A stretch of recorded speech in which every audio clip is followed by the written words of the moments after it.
right to it with David. Yeah. Farrier. It's going good. You're good. Hey, look, my question for you. Mostly reviews for your new album seem to be through the roof. People say it's fantastic. There's a few people out there that seem a little bit puzzled by it, though, I suppose. I was just wondering what you say to those people. Well, I get a lot of mixed reviews, and I think I guess that's a good thing. I'm really delivering art in its purest form. Like, I'm just doing exactly what I want to do. And I've had a lot of experiences that have led me to like the type of music that I'm making right now a lot. And I guess I have fans that haven't had those same experiences. So I have fans that don't like Coldplay at all, and don't like Radiohead, and don't like Keane, and don't like The Killers, and don't like all these good, or I have fans that maybe forgot that they liked Phil Collins, and that they liked Boy George, and that they liked Michael Jackson and Madonna when they were young. I have fans that forgot that they listened to music before. Or maybe I have fans that don't realize that that's what rap samples all the time. And actually my music sounds more like the music that we would sample, you know. So it's going to take, a couple people, just a few listens to understand it. I guess it's kind of polarizing also, just when you're expecting one thing. It's like a Christmas gift. I think people might be expecting like an 8-bit Nintendo, and I brought them a 16-bit Sega. And it's a better system, but if you wanted a Nintendo, you want a Nintendo. Only thing is, it's an early Christmas. I usually deliver albums every 2.5 years, 2 years, and I completely just dropped this. This could have been something I did as a mixtape, but I decided the songs were so good I could have just put it out. Now, if I did it as a mixtape, it would have been no backlash to it whatsoever. But the fact that it's like actually a real album, and I wore it with my heart, really. Like, I put my name on it, because some artists, when they would do an album like this, they would change their name, and they'd be gun shy about what it is. And I think everything that I deliver is it's art, it's sonic art, and this is my project. And I believe there's songs on it that will affect culture, which is the end goal of a true pop artist. Like songs where you're like, man, I remember back summer of this, we listened to this song, or this is the most important song of the year. And that's my goal at the end of the day. Like, it will be somewhat of a failure if the songs don't penetrate. If by next summer, if people aren't saying, okay, you will never stop it now, songs that are so blatantly meant to be big and they're small, then that would be a failure. And but hopefully that won't happen. All right, next one.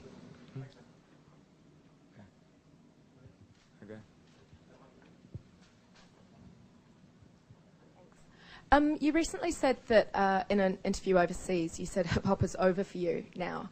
I didn't say that. I think that's a complete paraphrase. Oh, really? It was put in a direct quote in one of the Observer Music Monthly. What does that mean? That statement, hip-hop is over for me now. I've never said that. Oh, that's what someone published. I said that I didn't listen to hip-hop in my apartment. Oh, okay. Well, I was going to ask if tonight is perhaps one of the last times that New Zealand will see Kanye, sort of the rapper with the Glow in the Dark tour, and from now on it is very much going to be more, Kanye or what do you see it as? Well, it's a combination, but that quote is like so wrong. I never said that. Like, I still listen to hip hop actually, like in my car. I'll listen to like old Wu-Tang or something while I'm designing and stuff like that, but I really don't listen to new hip-hop albums that come out like that. Like, I really don't learn the lyrics the way I used to learn the lyrics when I was 18 years old and stuff like that. I don't learn it like that. Like, I couldn't, like, even albums like Lil Wayne's album, which I loved, I couldn't recite the raps for you. I'm just not in that position. Maybe it's because I'm, like, busy or something. Like, I'm, like, working on shoes for Louis Vuitton or something, and I'm, like, touring, and I'm doing this thing. But yeah, it disturbs me that they paraphrase me and say Kanye said hip hop is over. Like, I would never say that. But to answer your question, I'll just do what I want to do. Like, more than anything, I want to just deliver art, installations. That my songs are sonic art, my performances are performance art. The actual art is art. Like. And if I use rap, I'll use rap. If I use song, I use song. Sometimes I scream. You know, I make the dolphin noises at the end of Love Lockdown. So I might make an album of all dolphin noises. Next one. Okay, Kanye, Dom from the Edge radio station in New Zealand. How long are you going to keep these sunglasses for? Because I can't go around changing them every couple of weeks. Okay. That's the question? No, just a comment. Question though, have you ever tried parallel parking while wearing the Venetians? I wouldn't suggest driving with the glasses. It's very difficult. Very difficult. Yes. Hey, I think something every single person in the room probably wants to know is about drum machines. On this new album, you used the Roland TR-808. If that was unavailable, do you think you would have gone for the 303, 505, 606, or 909? Actually, we use the 909 more than the 808 on there. Like, you can hear the 909 all like on Paranoid. Goom, goom, goom, goom. That's like the toms on the 909, but it's really the 909. Like, we brought the 808 in just to be authentic once I named the album, and that was like a piece of shit, you know. It's like the 909 was much better. So actually, all the 808s we used on the album were sampled, especially because we were pitching them and stuff like that. So, okay. Hey, Kanye. Hello. You're performing here with Scribe. What do you think of New Zealand hip hop? Oh, don't hit me with the stumpers. I'm completely ignorant. I'm like completely just in my own world. Like I barely know the lyrics to my own album. So it's like, if I'm telling you like I don't know the lyrics to a Lil Wayne album, then I'm like I don't know shit.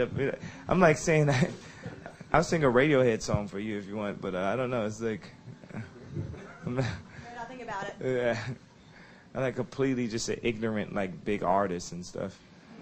And I admit to that. You know how artists, they try to be like all cool, like they're down and stuff? I'm just so not down. But Hi. I just wondered, what do you think of New Zealand so far? Well, I've been to New Zealand a bunch of times. It's beautiful. I'm sure it's like what everyone says. Oh, it's so beautiful. I went jogging and then... But yeah, basically that's what happened. Yeah, yes. Hi Kanye, Isaac calling from the scene on Alt TV. I was just wondering, pastel clothing, what's happening with it? Are you still dropping it in February 2009? Is it now called Pastel Museum? Yeah, we were having a bit of trouble with the name, so you can call it both things, like BBC or Billionaire Boys Club. They have problems with BBC. But this is actually one of the pieces that we designed. We're just going to slowly drop stuff on the net. It's like the hardest part with the design is, for me, I've always worn the best clothes of the best designers. So it's like I wear, 40% of what Hedi Semaine designed and 30% of what Stefano Pilati designed and 10% of Tom Ford glasses. Like I look through, like Tom Ford does a range of 100 glasses and I pick like 3 of them. And these are masters of design like 20, 30 years of their life, right? So then I'm supposed to do a clothing line, and I'm supposed to just find designers and design on my own stuff that represents clothing as good as what I wear, and that's like, it's super hard. So every now and then I come up with a piece that's actually good enough for me to wear, because I think people feel like I have a responsibility to them to do good clothing. Like if I put my name on it, they want to say, hey, Kanye, when I go to the club, I want girls to like me. And so I can't just do shit like take a polo and put my name on it and be like here and just like mass it out like that. It has to like really be good. And that's been the struggle for me, because I'll just see people make so much money off of clothing, and it's like I really care about it really being good. And it's like a frustrating process, and it's like, but every day I'm meeting new designers and learning more and more about design, and like actually getting to work in design houses. Like I've worked in Louis Vuitton, I've worked in Nike, working in factories, going to like fabric houses myself. So it's a thing like where Andre 3000, he took off a year, 2 years, I don't know how long, and really did the line himself and came out with clothing that represented something he wanted to do. And that's what I'm doing right now.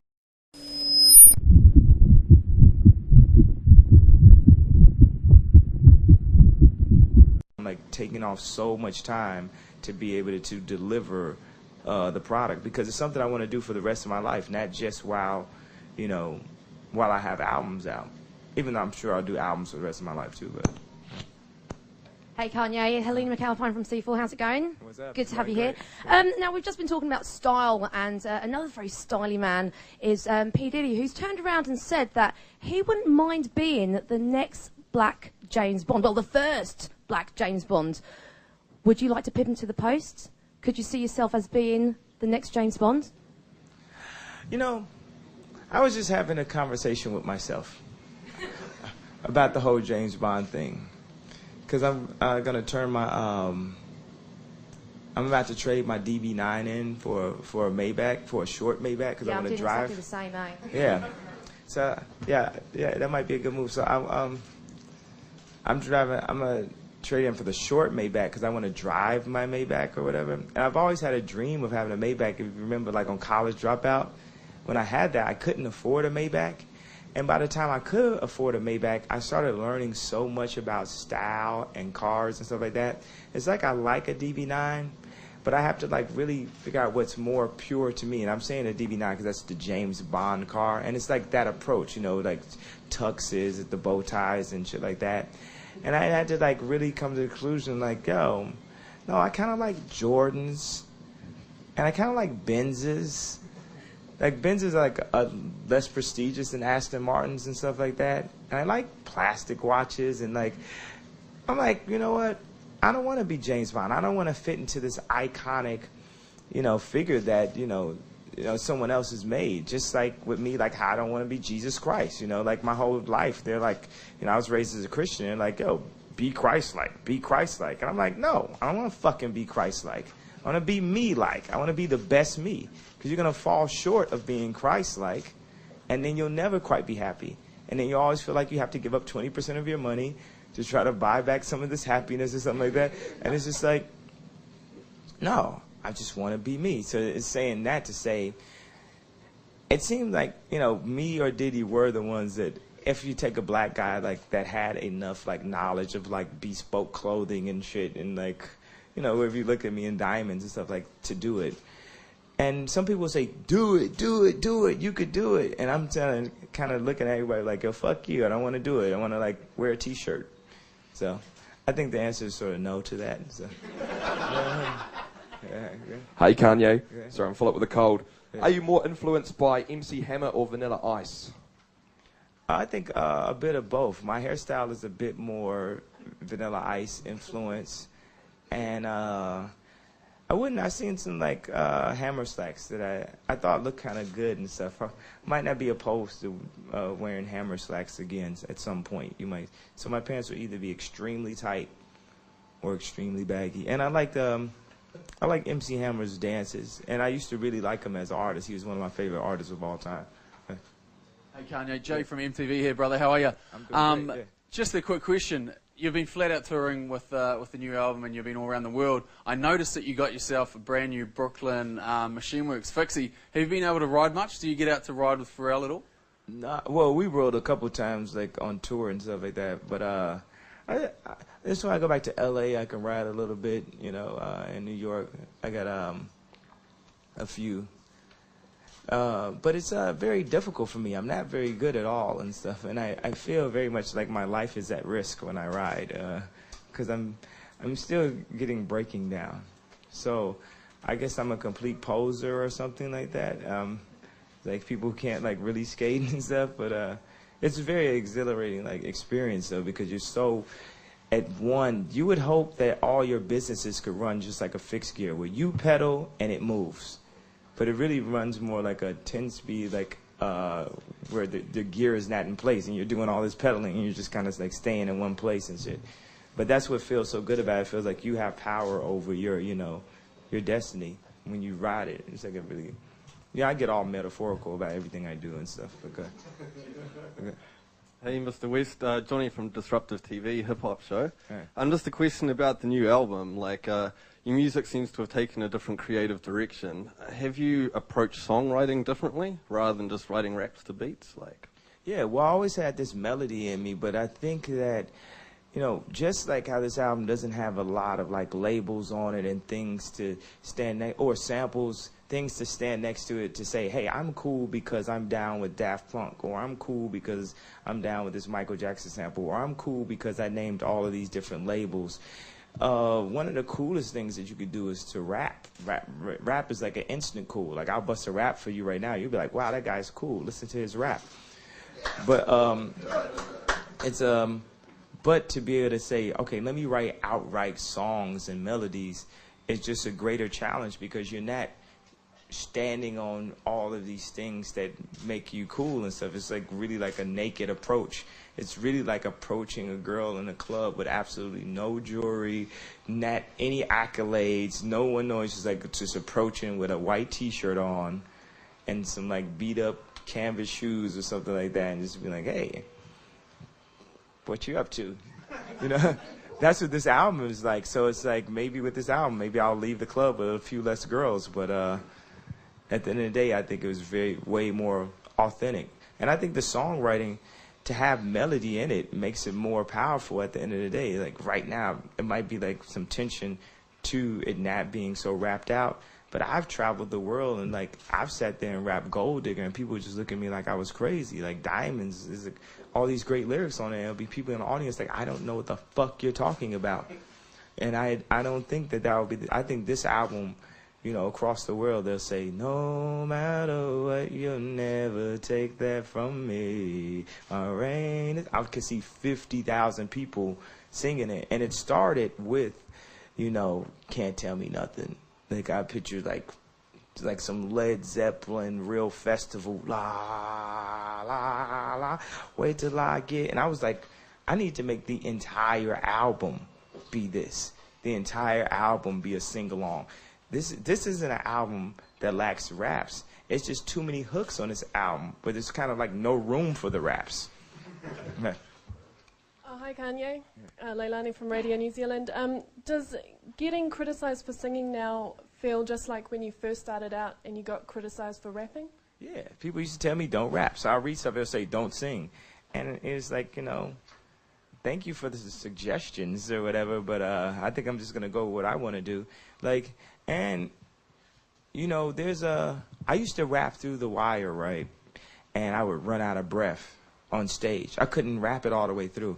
Now I could rap it like jumping rope, you know, all the way. You see it, like I'll be on stage for like an hour and a half, 2 hours and rap everything with no hype man. So that's where I'm at with singing now. It's like, you know, I barely got Love Like Down out because it was only 2 weeks old when I did it at the MTV Awards. And I was like completely nervous and everything. And now when I do Love Like Down, if my voice is warmed up, it like sounds really good. And we do it for like 15 minutes.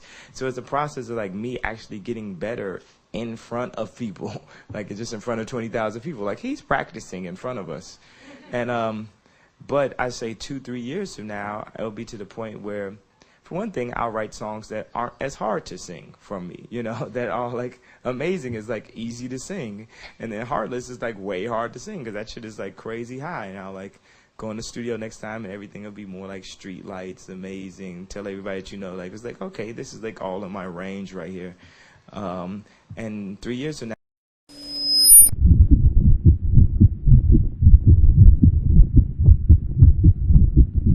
it'll be this combination.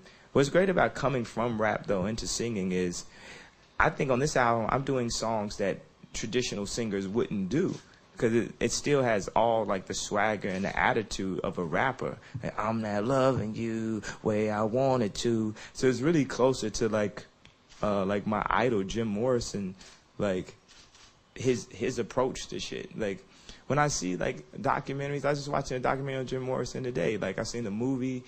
I've seen like documentaries. I'm like, yo, this is really who the fuck I am. I'm really this guy right here. Like in real life, it's like, and like people used to not like him and all type of stuff. Because I would wonder why people wouldn't like me and stuff. I'd be like, I'm not doing anything to anybody, but I just like, because you have your own opinion and you don't fit into things, and you're supposed to represent people's other opinions. Then people like have a back, you know, they'll be adverse to that. So yeah, the answer is like yes, I do completely feel like it's that type of backlash. And I do feel like just like with rap, how I got better, I will get better at like actually singing. Like it's like hard to like even own up to that, to be like, okay, I really actually am singing. Because, you know, like even if you talk to Pharrell, he'd be like, man, I'm not singing. I'm not saying, dude, you're singing. I just saw you warming up before you went on stage. And, you know, I won't be like, I can't say what I won't be like. I will be like that. I'm going to be like fucking Jim Morrison. I'm going to be like the biggest fucking star with the best songs, the most sing-along songs, and make the biggest songs in history. And it's just the beginning. I was going to say a completely like humble bullshit statement for a second. I just had to retract that. On Flashing Lights, you talk about, I hate these more than the Nazis. Based on recent run-ins with paparazzi, do you feel like those words might have been a self-fulfilling prophecy? Yeah, man, I think I brought it to, and spoken into fruition, so be careful what you wish for. Because I never really had like a problem with the paparazzi like that at that time. It was more like some studio gangster stuff. Like, it just sounded good to say that. And now it's like really true. But I don't, because it's all in paparazzi's level of respect. There's been times when you leave a hotel, they'd be like, yo, can I get a picture? And I was like, no. And they didn't take a picture. They didn't take a picture. And the fact that they didn't take a picture off of me saying no, I respected so much that I got out and had to take a picture with them. I was like, man, you guys are like really cool.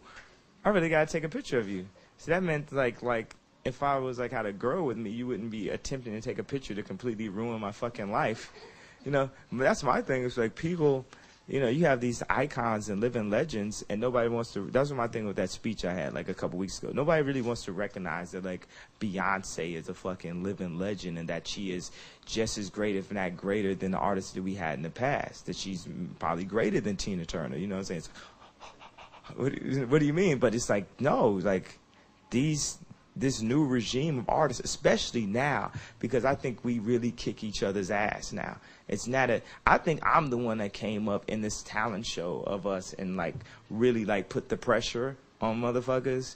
Like whether it's me sitting down having a conversation with Rihanna and be like, okay, look, performance this, da-da-da-da, and then Rihanna just doing what she does, and I know Beyonce was looking at that, and it's like Beyonce does that, and then she performs on this level, and then Chris Brown sees what Beyonce does, and you never know what Chris Brown's going to do by next summer because of that, and then Alicia goes and writes something, and then Coldplay's looking at Jay-Z and looking at me and shit like that, and be like, okay, look at how Kanye does this, and it's just like, now, like, we really are, like, this new regime of, like, living legends and da-da-da. And then the paparazzi, it seems like their whole job is to try to take away your iconic status and try to turn you into, like, I don't know, just, you know, turn you into the enemy. Because you're either going to be, once you're a superhero, you only have a choice of being a superhero or a supervillain. And basically, they turn, like, Michael Jackson into a supervillain. When you bring up Michael Jackson's name, people say, like, 8 negative things. And really, he's done so much positive for us. And not even really done negative towards us. It's not like he's like sent us to war like he's George Bush or something. But people will hold him in the same light almost as a George Bush because they say so many negative things about him. And my thing is like with a paparazzi, it's like, no, you're trying to take this picture so I can look crazy. And like, you want to take a picture where I look, when my mouth is like this? Or something that I can do because I had an accident, you know, and I'm super self-conscious about it. And that's the photo you want to put up. You want to put up a picture that, like, with me walking next to 3 girls. But actually, 2 of these girls are just a girl's friend. And, like, yeah, this is a nice girl I met, blah, blah, blah. And you try to make me look like some type of womanizer. Or just, you know, just things to take away from, this dude makes good songs that connect across the world. And that's, like, a pretty impossible thing to do.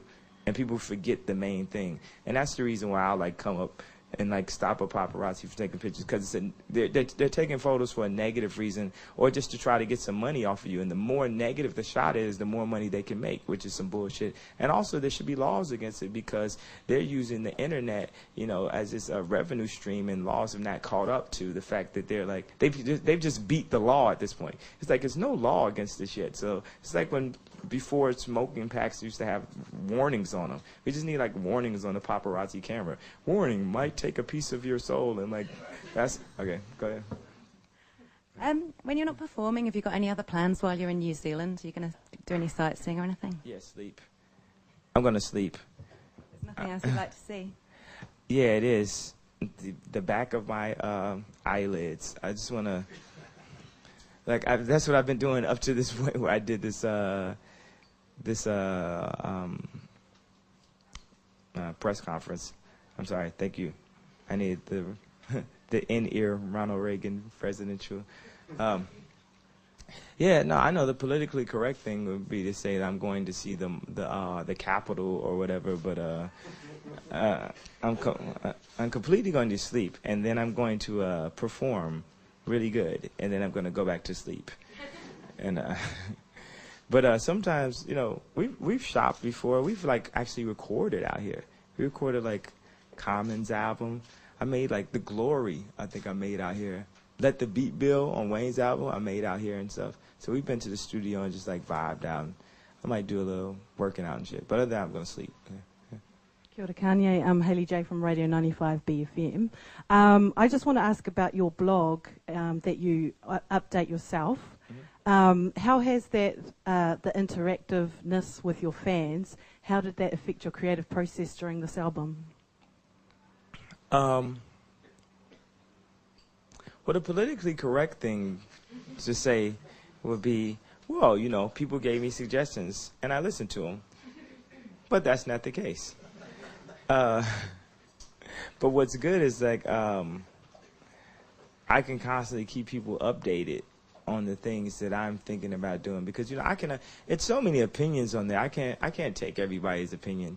But when someone says something that's like really extremely positive, like sometimes I'll take the post and put it back up and just, you know, sometimes people say things that are like really motivational, and it seems like they have some type of insight or understand or are really fans, because fans are like really like family members. Like they'll fight for you and stuff. They'll argue.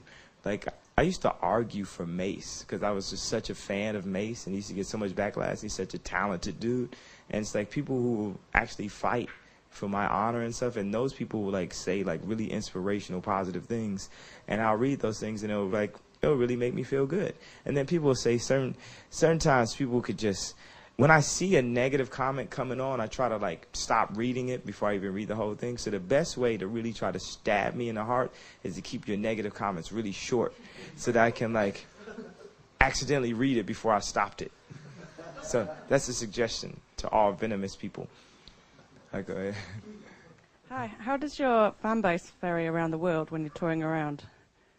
It seems like it's very good because a lot of people there and they know the songs. So what do you mean, like culturally, like age and race and gender and stuff like that? I just mean the crowds when you're actually performing. What about that same question? How do the crowds kind of vary around the world? Vary in what way? That's what I'm saying. Age, race, gender, that's what you're asking. Everything really. Everything meaning what specifically? Well, just kind of the feedback that you get from the crowd. Oh, they go crazy. Like, and it seems like the older the song, the better now. Like it's really being instilled, and my fans keep getting younger and younger, which is just an amazing thing. Which I never want to ever lose that. Like the younger fan base. So it's like just getting wider and wider. So there'll be people who just started listening to my music, and they were like, you know, 35 or something when my first album dropped, and they'll still show up, and it's straight 15-year-olds, 14-year-olds, 12-year-olds at the concert too. So it's like the widest base. Like, what is that music playing? That is ridiculous.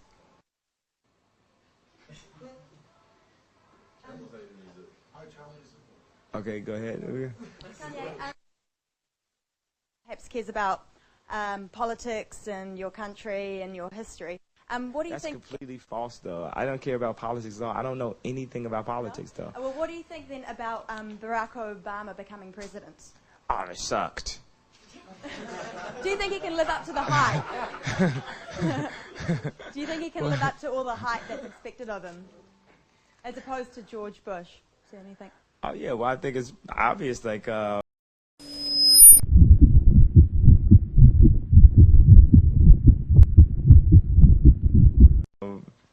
I mean, we just see what happens, but if anything, Barack shows you that anything is possible. You know, even when I'm like frustrated about things, I just think like, wow, Barack Obama became president, and it keeps me going, and like it pushes me. It's like such an amazing time. It's such an amazing accomplishment. I think it was the most incredible thing that's happened in American history. Period. Since George Washington, like it was the most important thing. And you know, someone's having a conversation with me talking about, you know, the decade, the first decade of this century, and saying that one of the first things you remember is 9/11, and one of the last things you remember is Barack Obama, and in between that you remember like George Bush like forcing everybody into wars and stuff like that. So for such a depressing decade, for it to end off on such a positive, uplifting note was amazing. And I think everyone kind of believes in America, because I can say this in every country, that America is like the number one country in the world where people are like, it's on they're coming to America, where people look at America and look at the democracy and look at the idea that someone, can come from descents of slaves and end up being president, and it gives you hope. It gives everyone hope, even in their own government and even in their own space, that, wow, the dream of America is still real, because we used to represent something at one time that, Bush definitely took that away. And now we have like a new face again, and everyone like kind of believes in America again. And what I realized about traveling the world is, me traveling the world, I'm not black or white. More than anything, I'm American. So more when I step here, I'm not really I'm not so much representing a black person. I'm more representing an American. And that's what I learned, like going to fashion shows and stuff.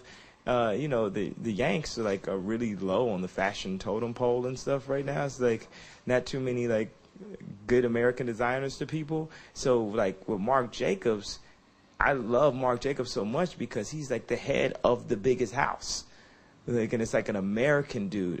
So it's not about gay or straight, black or white, blah, blah. It's more like about, and it's weird because I'm like talking in a country full of like non-Americans and stuff like that. But I'm just saying the pride of America has been restored, and we have a new face. It's like a brand. Like every country is a brand, and America was like the Louis Vuitton of the countries and stuff. And we just had a really terrible head designer for like 8 years.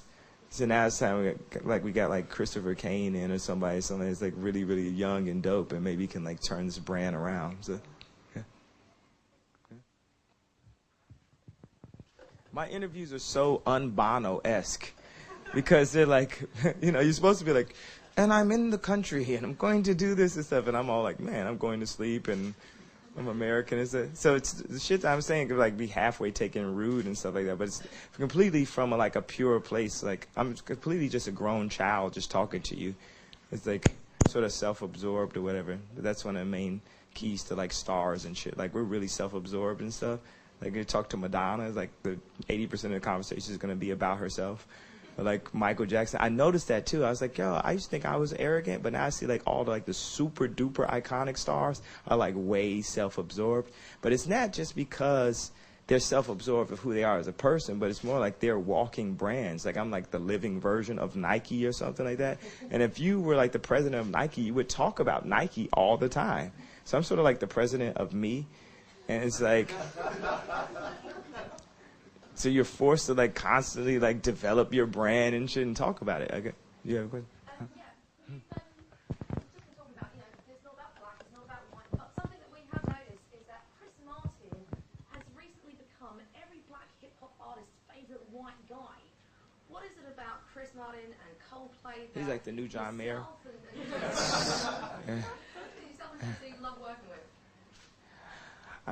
I think just maybe like man, black community and hip-hop and all that is just a matter of a couple people going over and just exposing a brand or a group and saying like, this is cool, we like it now. So I think it was like really Timberland was kind of the first dude like up on Coldplay, and then Brandy had that album where the first line of the album was turn some Coldplay on, and this was like a black album, and I think that line really like inset, and people like, yo, maybe I should turn some Coldplay on.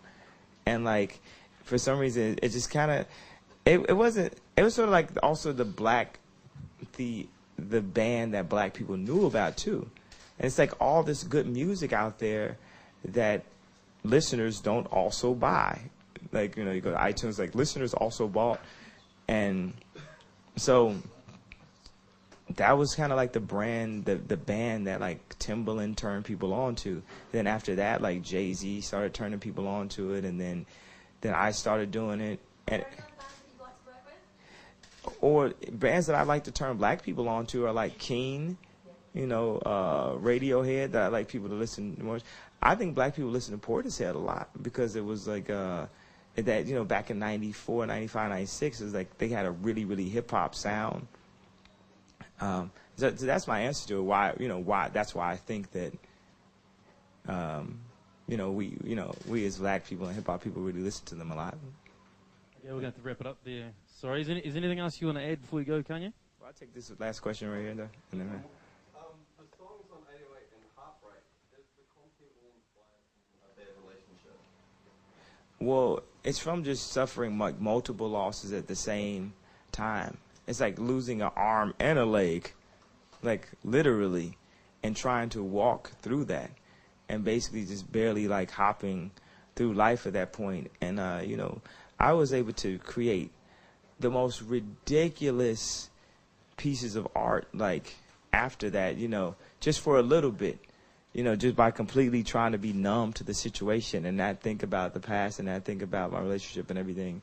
And, did the tour and just came up with the ideas and, like, toured hard and just worked. I know you all know, like, if you have pain, a lot of times you'll just work through the pain. And it was like when I took off, when the tours are over, which seemed like a good thing, it was actually the worst thing I could have done because it put me in a completely, like, miserable state.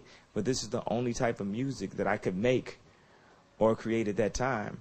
But one of the main things, I want to stress about 808's is there hasn't been any albums, I think, in the past 10 years that express what the guy goes through in a relationship. It's always like, you got artists like Pink and Keisha Cole and Mary J. Blige and stuff like that, but where's like a guy and stuff, like a masculine guy, like you better watch the way you talking to me, yo, like a tough guy that actually is hurt and feels away and feels like, damn, like, it's real like midlife crisis shit on there. Like my friend showed me pictures of his kids and all I can show him is pictures of my cribs. I think it's like one of the most profound lines that I've come up with. Dad crack a joke, all the kids laugh, but I couldn't hear him all the way in first class. So, you would think that first class is the place to be, but it's something very pure about that. And that line relates to the idea of money being a prison or fame being a prison. You have so much that you end up having so little. You do everything and miss everything.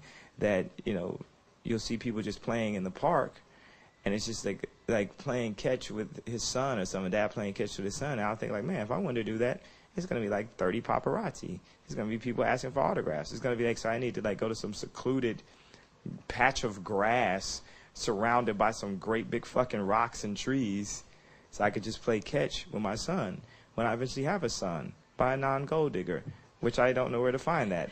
And then it's just like, yeah. Yeah. Okay, well, hook me up. I'm looking, so.